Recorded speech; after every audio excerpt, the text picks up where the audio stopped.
Dans cette capsule vidéo, on va voir comment tracer l'image d'un objet réel donné par une association de deux lentilles. Les deux lentilles sont convergentes, notées L1 et L2 dans la figure. L'objet est réel, il est noté AB. Les distances focales des lentilles sont quelconques, c'est-à-dire que la disposition des foyers n'est pas toujours la même, mais la procédure sera valable quoi qu'elle soit la distance entre les deux lentilles et leur distance focale. Pour tracer l'image d'OAB, on doit trouver d'abord le point B', image de B.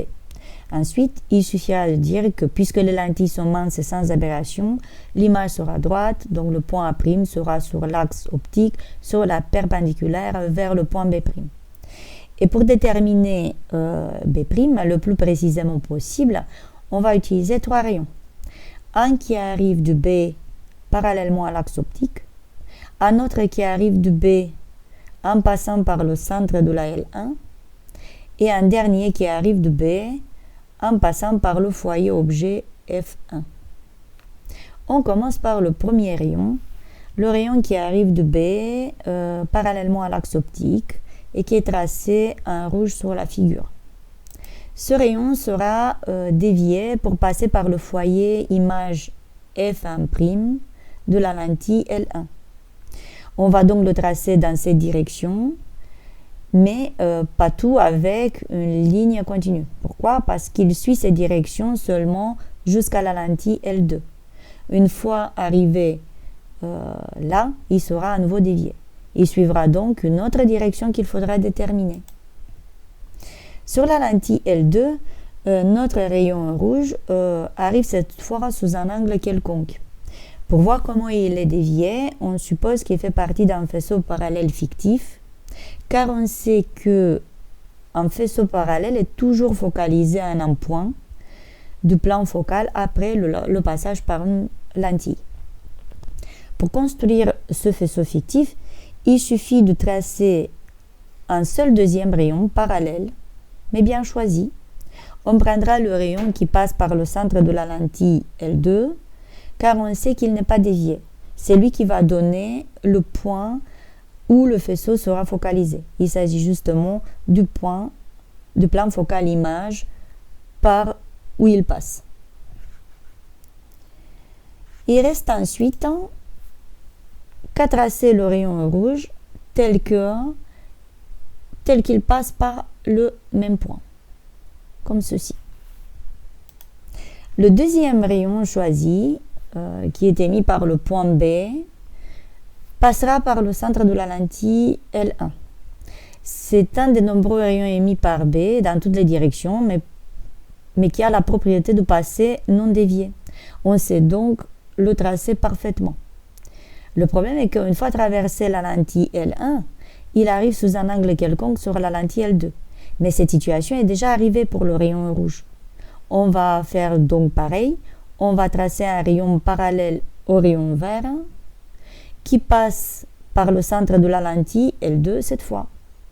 On crée ainsi un faisceau parallèle qui sera focalisé dans un point du plan focal image de la lentille L2. Ce point est comme tout à l'heure le point où le rayon pointillé vert arrive sur le plan focal. On sait donc maintenant comment est dévié notre rayon vert. Il passe par le même point. Le dernier rayon, c'est un rayon émis par le point B qui passe par le foyer objet de la lentille L1. Évidemment, il s'agit en fait d'un rayon qui arrive sur la lentille L1 sous un angle tel que sa droite support passe par le foyer F1. Lui, il ne peut pas passer par F1 car l'objet se trouve à sa droite et la lumière se propage de gauche à droite dans la figure. Ce rayon arrive comme s'il était émis par un point situé donc au foyer objet et il sera parallèle à l'axe optique après la lentille L1. Mais une fois arrivé sur la lentille L2, il sera à nouveau dévié. Comment?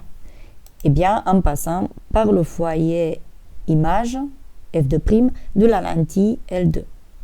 Le rayon bleu étant notre troisième rayon, utile à la construction de l'image A'B', il ne reste qu'à superposer les trois. et on observe que les trois s'intersectent en un même point qui n'est rien d'autre que l'image B' de B. Ensuite, on se rappelle que les lentilles n'ont pas d'aberration, qu'elles sont minces, que l'on travaille en condition de Gauss, donc l'image A'B' sera claire, réelle et inversée. Donc A' sera sur l'axe optique en dessous de B, au-dessus de B', sur la perpendiculaire de B' à l'axe optique. Mais on aurait pu faire autrement pour tracer A'B'. On aurait pu construire l'image donnée d'abord par L1 de AB, ensuite considérer que cette image devient objet pour la lentille L2.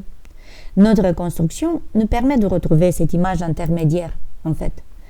Elle se forme à l'intersection des rayons qui ont traversé la première lentille L1. Mais comme ces rayons divergent après la lentille L1, on va plutôt chercher du côté des prolongements. L'image intermédiaire AI, BI, notée dans la figure, est en effet droite et virtuelle. Et les trois rayons qui partent de BI convergent bien en B'.